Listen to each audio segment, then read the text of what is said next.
আমাদের কিছু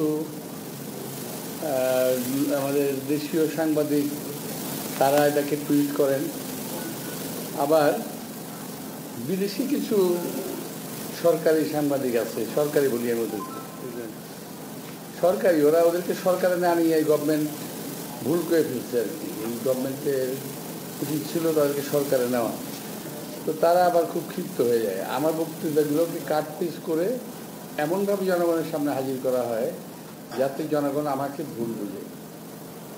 এই জন্য এখন বক্তব্য দিতে একটু খুব হিসাব করে দিতে হয়। প্রিয় ভাইরা, আজকে আমরা যখন এখানে বসেছি, আমরা কথা বলছি, দেশের অবস্থা ওই সময় খুব একটা ভালো না। কিন্তু আমরা 17 বছর রাজপথে আন্দোলন করেছি। এই 17 বছরে বিএনপি প্রায় 5,000 কর্মী নিহত হয়েছে, 5,000-এর উপরে কর্মী গুম হয়েছে। আমরা মানে আমাদের মতো লোক সহ, আমাদের বয়স তো এখন 75, আমাদের মতো লোক সহ আমার সামনে আমার যে কর্মী ভাইরা আছেন এদেরকে সহ আমাদেরকে জেল খাটতে হয়েছে সময়ে, বছরের পর বছর, মাসের পর মাস। সর্বোপরি আমাদের নেত্রী, দেশনেত্রী বেগম খালেদা জিয়া,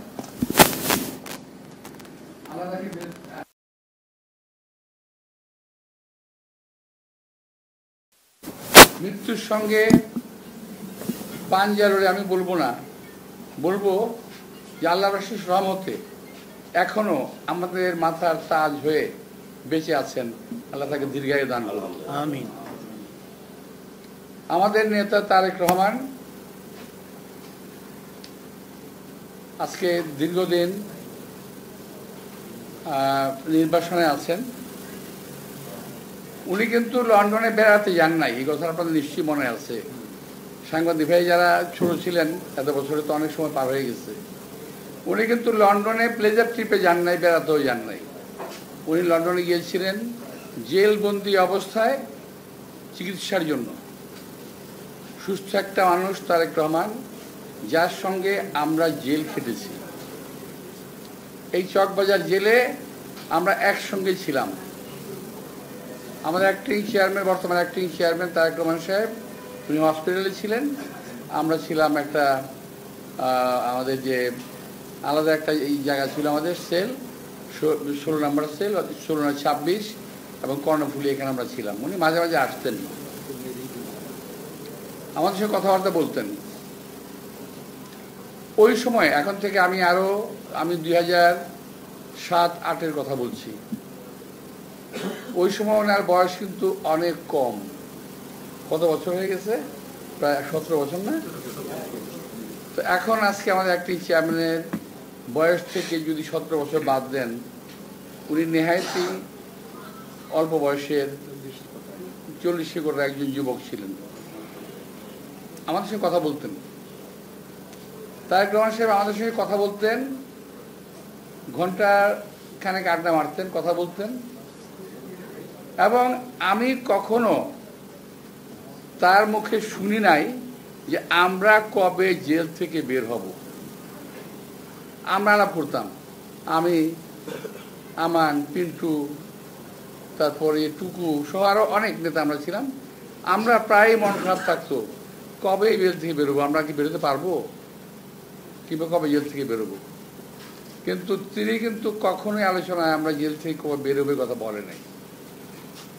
উনি আলোচনা করতেন আমাদের সঙ্গে দেশের খাদ্য ঘাটতি কত আছে, কি করলে দেশের বিদ্যুতের অভাব পূরণ করা যাবে, এবং দেশের মানুষের সার্বিক সমস্যা নিয়ে তখন থেকে তিনি চিন্তা করতেন, যেটা আজও করেন। আমি গতকাল ওনার একটা বক্তব্য শুনেছি আমাদের কোনো একটা প্রোগ্রামে, সেখানে আমি দেখলাম যে উনি স্বাস্থ্য, শিক্ষা, চিকিৎসার উপরে জোর দিয়ে কথা বলছেন। অর্থাৎ দেশ নিয়ে ভাবেন তারেক রহমান। এই তারেক রহমান সাহেবকে একদিন দেখলাম আমাদের চোখের সামনে থেকেই নিয়ে যাওয়া হলো সুস্থ অবস্থায় এবং পঙ্গু অবস্থায় জেলে ফেরত নিয়ে আসলো। কি ভয়ঙ্কর একটা চিত্র আমরা দেখলাম সেদিন।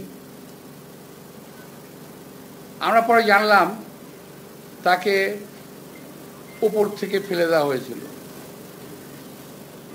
তারপর কি জানি বলে, কি একটা চেয়ার ঘুরে, যেটা অনেক স্পিনিং চেয়ার, স্পিনিং চেয়ারে তাকে বসিয়ে স্পিন করা হয়েছে এবং তাকে হত্যা করার কিংবা পঙ্গু করার এমন কোনো প্রচেষ্টা নাই যেটা ওই সরকার তখন করে নাই।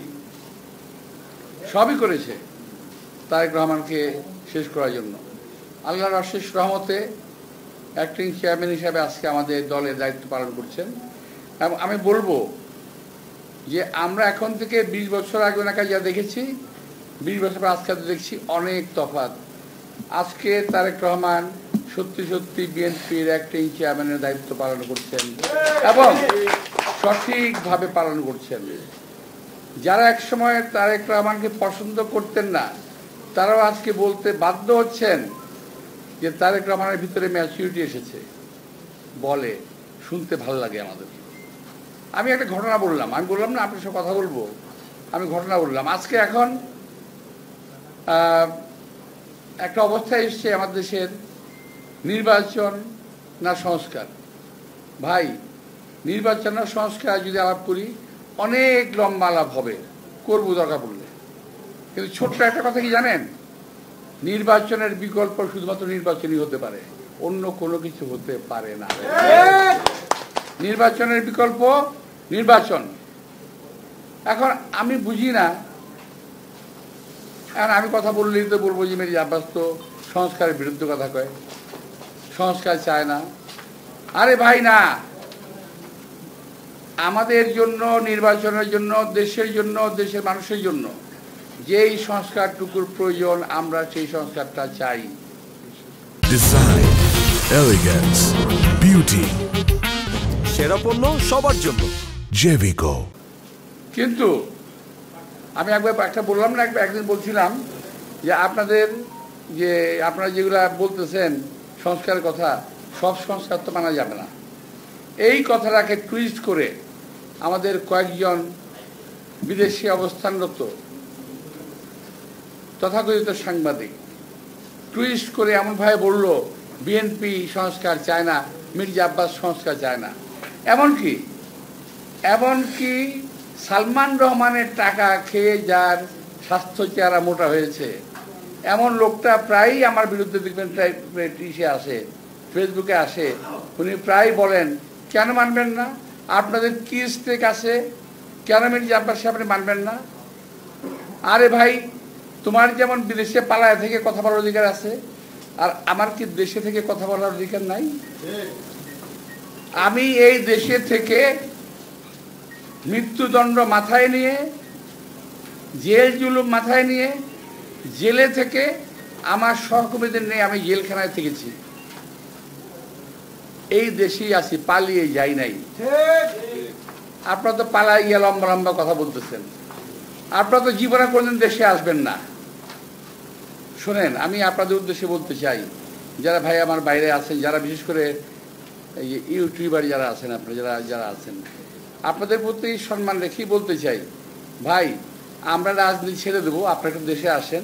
আপনাদের অনেক জ্ঞান, আপনাদের অনেক বুদ্ধি, আপনাদের জ্ঞান বুদ্ধি আমাদের অনেক প্রয়োজন। আপনারা দয়া করে দেশে আসেন, বুদ্ধি দেন, কথা বলেন, কাজ করেন, মেনে নেব। আমরা রাজনীতি করবো না, আপনারা আসেন না, দেশে আসবেন না, আবার টিটকারি মেলা কথা বলবেন, সমালোচনা করবেন, জাত গোষ্ঠী উদ্ধার করবেন। এগুলো কেমন কথা হইল রে ভাই? মিথ্যা কথা বলবেন, অপপ্রচার করবেন, অপকথা বলবেন, কথা বলবেন, কুকথা বলবেন, একটা মানসিক চরিত্র হরণ করবেন। এগুলো কি? এগুলো কোনো গঠনমূলক কাজ না। আপনারা দেশে বাইরে থেকে অনেক কিছু করতেছেন, করেন, ভালো, অনেক ভালো, আমাদের অনেক ভালো লাগে। কিন্তু দেশের বাইরে থেকে এই দেশের রাজনীতিবিদদের চরিত্র হনন করার কোনো অধিকার আপনাদেরকে দেওয়া হয় নাই। আপনারা বসে বসে চরিত্র হনন করছেন, মিথ্যা কথা বলছেন। তা আমি একটা কথা প্রসঙ্গে বলি, আমার ভাইরা যারা সামনে আছেন, আপনারা ফেসবুক ছাড়া চালান নাকি? চালান। জবাব দেন না কেন? যখন নাকি ফেসবুকের মধ্যে উল্টোপাল্টা কথা রাখে, জবাব দিয়ে দিয়েন, এগুলারে সোজা হয়ে যাবে। জবাব দেবেন, এগুলোর প্রতি জবাব দিয়ে দেবেন যা আপনারা জানেন সত্যিকার কথা। ওরা তো টাকা কামানোর জন্য এগুলো বলে, বলুক, আপনাদের টাকা কামানোর দরকার তো নাই, আপনারা জবাবটা দিয়ে দেবেন, মানুষ যদি জানবে। তো প্রিয় ভাইরা, আজকে আমাদের দেশের যে বর্তমান অবস্থাটা, নির্বাচন, সংস্কার, আমরা সংস্কারও চাই, আমরা নির্বাচনও চাই। কোন সংস্কারটা চাই? যেটা দেশের মানুষের জন্য প্রয়োজন। অপ্রয়োজনীয় সংস্কার, যেটা আরো বিপদ ডেকে আনবে, এমন সংস্কার আমাদের প্রয়োজন নাই, যেটা বিপদ ডেকে আনবে। এখন একটা জিনিস, এখন তো সরকার চলতেছে, একটা সরকার আছে ভালোই। আমরা কথা বললে তো আবার কত মুখে কত কথা হবে, কিন্তু আমি তো কথার মুখ সামাল দিতে পারি না ভাই। আমরা খেয়াল করলাম, এক ভাই বলল আমাদের ওই যে ন্যাশনাল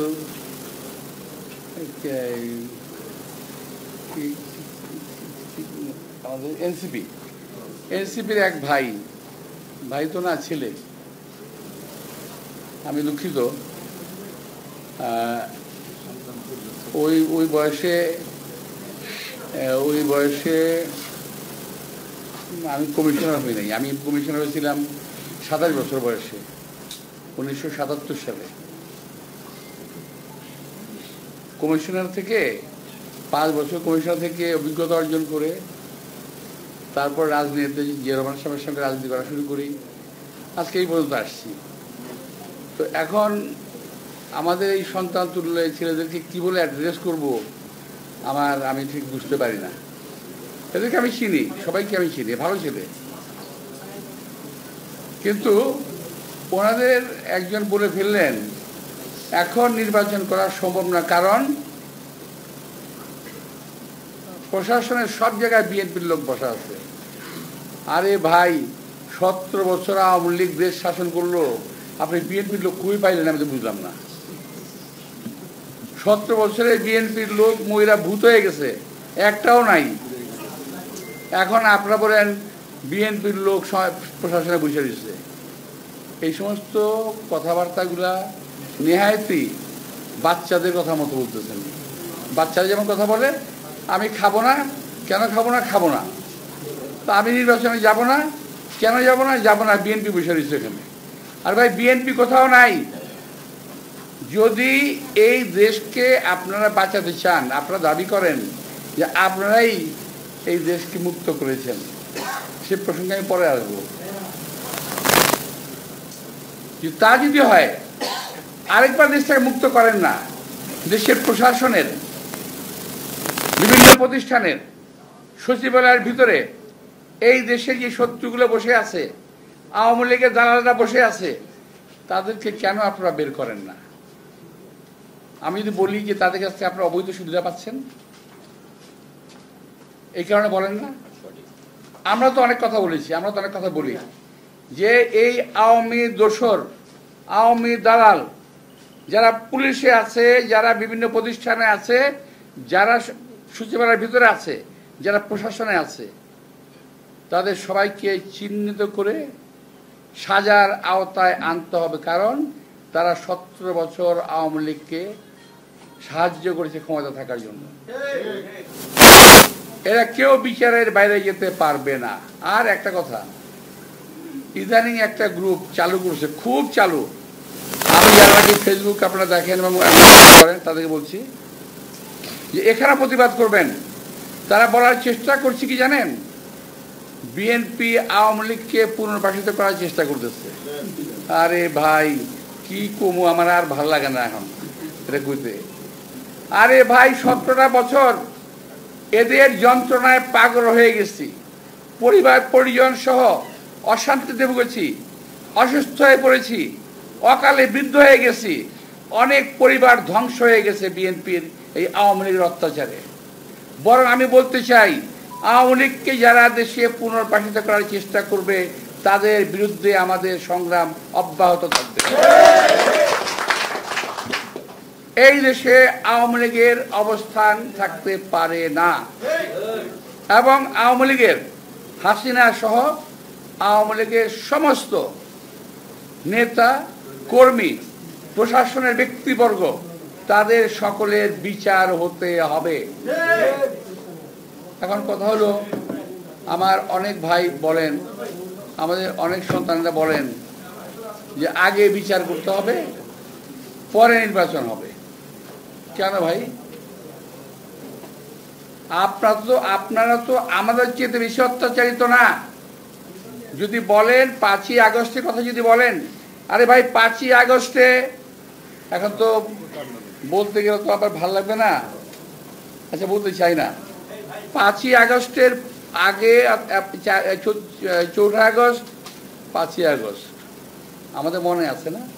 আমি তো নিজে রাজপথে ছিলাম ভাই, আমি নিজে কাকরাইলের মোড়ে ছিলাম, টিয়ার সেলের মুখে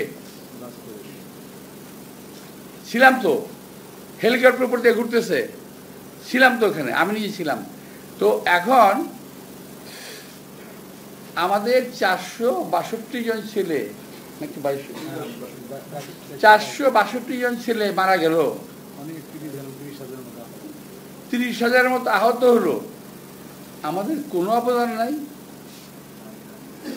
আরে ভাই অনেকে বলে, আমার কথা না, এটা কিন্তু আমার কথা না, অনেকে বলে যে আপনারা তো সারেন্ডার করে ঘরে ঢুকে গেছিলেন। যদি প্রাইভেট বিশ্ববিদ্যালয়ের ছেলেরা না বেরোতো, যদি ইসলামী ছাত্র শিবির কিংবা বিএনপি না বেরোতো, যদি ছাত্রদল না বেরোতো, তাহলে কি অবস্থা দাঁড়াতো? সুতরাং কৃতিত্বের দাবিদার একা হওয়ার চেষ্টা করেন না, ক্ষতি হবে দলের এবং দেশের। কিভাবে দেশে ক্ষতি হবে? আমার দেশটা এখন একটা খুব খারাপ অবস্থায় আছে। আমাদের দেশের জনগণের, জাতির, দলের প্রত্যেকটা মানুষের ঐক্যবদ্ধ হওয়ার প্রয়োজন রয়েছে। যদি বাংলাদেশের জনগণকে বিভক্ত করা যায়, এই দেশকে আবারও ভারতীয় আধিপত্যবাদের হাতে চলে যেতে হবে। সুতরাং যে দলই হোক, বিএনপি, জামাত সহ অন্যান্য যত দল, এনসিপি সহ যত দল আছে, মতবিরোধ থাকতেই পারে,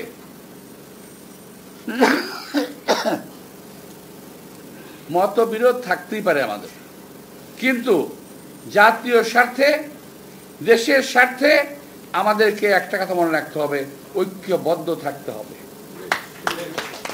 যদি জাতি, বাঙালি জাতির, বাংলাদেশের জনগণের একটাই কিন্তু শক্তি, আমাদের খুব শক্তি নেই, আমাদের অনেক অস্ত্র নাই, আমাদের অনেক কিছু নাই, কিন্তু একটা জিনিস আছে, সেটা হলো ঐক্য, যেটা আমরা জুলাই আগস্টে প্রমাণ করেছি। জাতীয় ঐক্য, এই দেশ থেকে স্বৈরাচারকে বিদায় করতে পেরেছি আমরা। আরেকবার ঐক্য হয়েছিল আমাদের, কখন? 1971 সালে মুক্তিযুদ্ধের সময় পুরো জাতি, কিছু লোক ছাড়া পুরো জাতি ঐক্যবদ্ধ হয়েছিল। এখনো এই দেশের স্বাধীনতা, সার্বভৌমত্ব রক্ষা করার জন্য আমাদের যেমন ঐক্য থাকতে হবে, তেমনি আমাদের বিপরীত শক্তি আমাদেরকে দ্বিধা বিভক্ত করার জন্য চেষ্টা করছে, সেদিকে আমাদের খেয়াল রাখতে হবে। প্রিয় ভাইয়েরা, আমি আবার ওই জায়গায় যাব, ওই যে সোশ্যাল মিডিয়ায়। এটা হলো যে এদের কাজ কি জানেন? শুধুমাত্র দেশের ভিতরে একটা অস্থিতিশীল অবস্থা, পরিস্থিতি তৈরি করে রাখা, যে কোনো অবস্থাতেই হোক। তো এদের কাছ থেকে সাবধান থাকবেন এবং প্রয়োজনে জবাব দেবেন। জাতির এবং বিবেক এখনো অন্ধ হয়ে যায় নাই, দু একজন লোকের কথায় সব শেষ হয়ে যায় নাই, শেষ হয়ে যাবে না। তো প্রিয় ভাইরা, আজকে আমাদের যে নির্বাচন ব্যবস্থা, এটা কিন্তু ধসে পড়া। এটাকে আজকে ডক্টর ইউনূস সাহেব ঠিক করার চেষ্টা করেছেন, ঠিক করছেন, নির্বাচন হবে। কিন্তু নির্বাচন নিয়ে কোন রকম ধোঁয়াশা সৃষ্টি করা যাবে না, যদিও এখন কিন্তু নির্বাচন নিয়ে একটা ধোঁয়াশা সৃষ্টি হচ্ছে। আমি আমার দিক থেকে বলতে পারি, আমার দিক থেকে আমার যে পলিটিক্যাল, আমার যে অভিজ্ঞতা অ্যানালিসিস, এটা কিন্তু ভাই সাংবাদিক ভাইরা, আমি আবারও বলি, এটা আমার কথা, আমার দলের কথাও না, অন্য কারোর কথাও না। যা অবস্থা আমি দেখতে পাচ্ছি, আমি বলেছিলাম যে আপনাদের সব কথা তো মানা যাবে না। আচ্ছা বলেন তো, সবাই কি সব কথা মানছে? এই যে আলোচনা এই হচ্ছে এতদিন যাবৎ, সবাই কি মানছে? কেউ 10টা মানছে, কেউ 5টা মানছে, কেউ 15টা মানছে, এবং কারেকশন হচ্ছে। আর আমি তো এই কথাটা 1 মাস আগে বলছি, 2 মাস আগে বলছি যে আপনারা বলবেন সেটা আমরা কারেকশন করবো। কারেকশন হচ্ছে এখন। এখন কথা বলেন না কেন? লম্বা লম্বা কথা বলতেছিলেন। যা বলি ঠিক বলি। এখনো বলছি যে এখন যে প্রক্রিয়া হচ্ছে, আমি ডাক্তার প্রফেসর ইউনূস সাহেবকে শ্রদ্ধা জানিয়ে এক কথা বলতে চাই। এই কয়েকদিন আগে একটা লোক নিয়ে হয়েছে, সুফিনা কি নাম, এই কয়েকদিন আগে সুফিউর রহমান একজন লোক নিয়ে হয়েছে। তো এ তো আওয়ামী লীগের প্রোডাক্ট, আরো আওয়ামী লীগের প্রোডাক্ট কিন্তু আপনার ডাইনে ভাই আছে। আপনি একটু দয়া করে ওদের কাছ থেকে সাবধান থাকেন। ওরা কিন্তু আপনাকে ডিটেল করে ফেলবে। আমি আবারও বলছি, সচিবালয়ে 4 জন, নাম বলবো না আমি,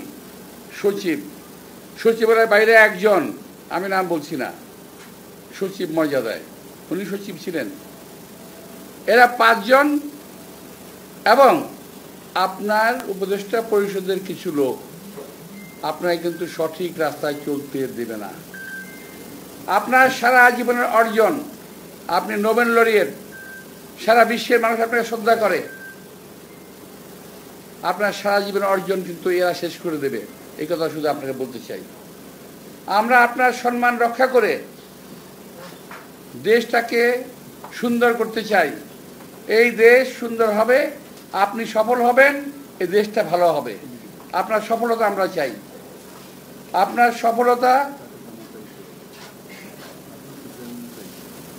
সফলতা আমার দেশে মানুষ চায়, আমরা চাই। আমার নেতা তারেক রহমান সাহেব, তিনিও চান যে আপনি সফল হন। আপনার সফলতার উপরে নির্ভর করছে আমাদের দেশের স্বাধীনতা, সার্বভৌমত্ব। তাই আমাকে ভুল বুঝলেন না কেউ। আমি বলতে চাই যে আপনি দয়া করে এদের কাছ থেকে সাবধান থাকবেন। একে অপরকে আমরা দালাল বানাচ্ছি, এটা যেমন ঠিক না, আবার দালাল যে আছে এই কথা অস্বীকার করা যাবে না। সুতরাং এদেরকে চিহ্নিত করে এদের হাত থেকে বেঁচে থাকবেন। আজকে আমি জনগণের প্রত্যাশা অনুযায়ী এই নির্বাচন কমিশন নির্বাচন দেবেন, এবং ডক্টর ইউনূস সাহেব বলেছেন ডিসেম্বরে না হোক জুনে হবে। এই কথাটাই আমাদের একটা বিব্রতর অবস্থা ফেলে দিয়েছে যে একবার বললেন ডিসেম্বর, আবার বললেন জুন। এই যে আপনাকে একটা বিব্রতর অবস্থা ফেলছে, তা আপনি নন। আমি শ্রদ্ধেয় ইউনূস সাহেবকে বলতে চাই, এটার জন্য আপনি দায়িত্ব বহন করেন না। আপনি ডিসেম্বরে বলার পরই আপনার অন্য একজনকে বলে দিল জুনে, পরে আপনি এটা এন্ডোর্স করলেন। কিন্তু এই যে বিষয়টা, এর মধ্যে আমি বেশ ভালো একটা সন্দেহ করার মতো যথেষ্ট যুক্তি আছে যে এই নির্বাচনটা যেন না হয়। প্রিয় ভাইরা, আমি একটা কথা বলি, যেটা আমার নিজের কথা, আমি আগে বলছি এখন বলছি, নিজের কথা, এটা কিন্তু দলের কথা না।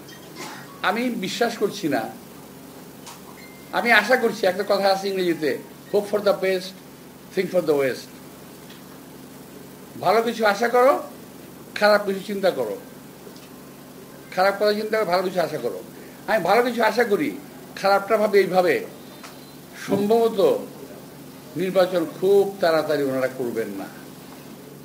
আমি তার কোনো লক্ষণ আমি দেখি না।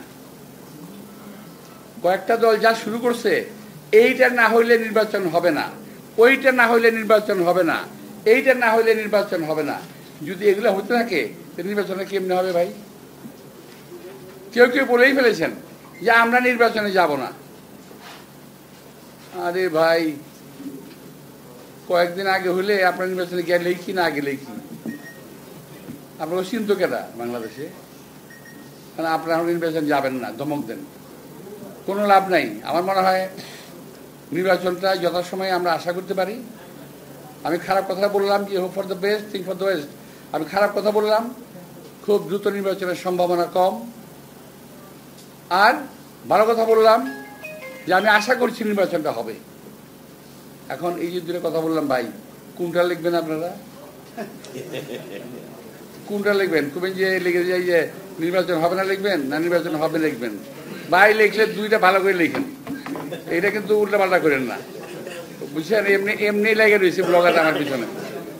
তো তো যাই হোক, তো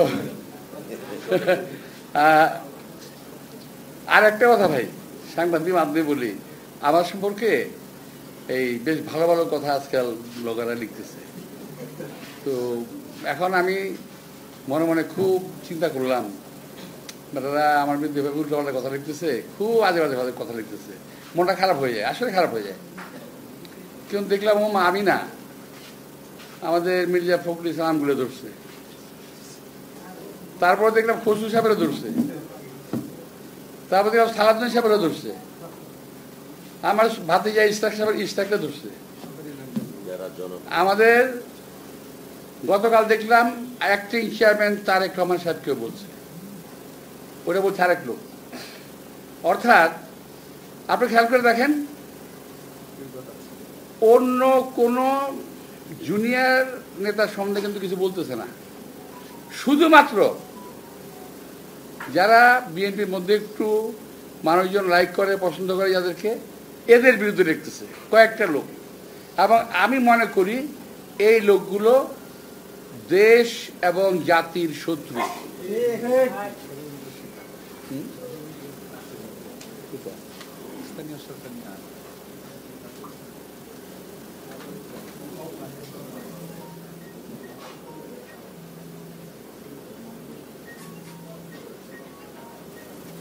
এটা তো হলো দাবি দেওয়ার মধ্যে পড়ছে। স্থানীয় সরকার নির্বাচন নিয়ে তো অনেকে বলে স্থানীয় সরকার নিয়ে নির্বাচন না হলে অন্য নির্বাচন হবে না। ভাই এগুলো নিয়ে আমি আগিয়ে দিই চাই না, অনেক কথা বলে ফেলাইছি। তো যা যা বলছি এটাকে যদি একটু সামাল টামাল দিয়ে আপনি লিখতে পারেন, মানুষ বাঁচবো। নাহলে কিন্তু এই ব্লগাররা যে কি করবো এটা আল্লাহ জানে। এবারে পোস্টমর্টেম কইরা এক এক অংশ এক জায়গায় ফেলাই দেবো নিয়ে। তো এটার দিকে যদি আপনি যদি দেখেন, যদি পান, আপনি একটু দয়া করে একটু প্রতিবাদ করেন, দয়া করে প্লিজ। আমি এই অত্যাচারে একটু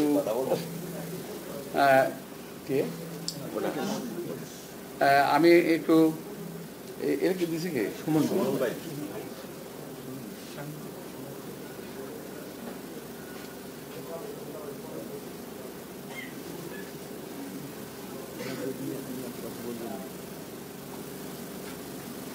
নির্বাচন নিয়ে তো বললামই। ও নির্বাচনের কথা তো বলছি আমি ভাই একবার, তুমি মনে নাই না নিও, আমার আমি করে দেবো তোমার। হ্যাঁ যাই হোক, তো এখন আরেকটা বিষয় হলো কি, অবিভক্ত ঢাকার মেয়র ছিলাম না একসময় আমি। তো আমার মনে হয় খারাপ চালাই নাই ওই সময়। মানে এখন যে আপনারা দেখতেছেন না যে কামান দিয়ে মশা মারতেছে যে, আচ্ছা ধরেন এই কামানগুলি না থাকতো এখন কি হতো?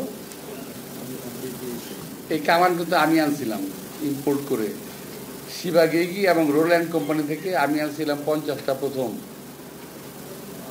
এদের খবর কিছু জানতো না। তো অবিভক্ত ঢাকার মেয়র ছিলাম আল্লাহর রহমতে, এটা অত্যন্ত গর্বের বিষয়। ওই ঢাকাকে দুইটা ভাগ করলো এবং এটা আমার মনে হয়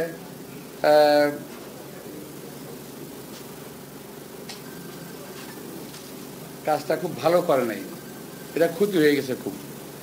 এখন দুই ঢাকা যদি এক করে তাহলে এর প্রক্রিয়া আছে, শুধু এক করলে হবে না। এখন ঢাকা অনেক বড় হয়েছে, এক করলে হবে না। প্রশাসনের একটা সুবিন্যস্ত একটা প্রশাসন তৈরি করতে হবে।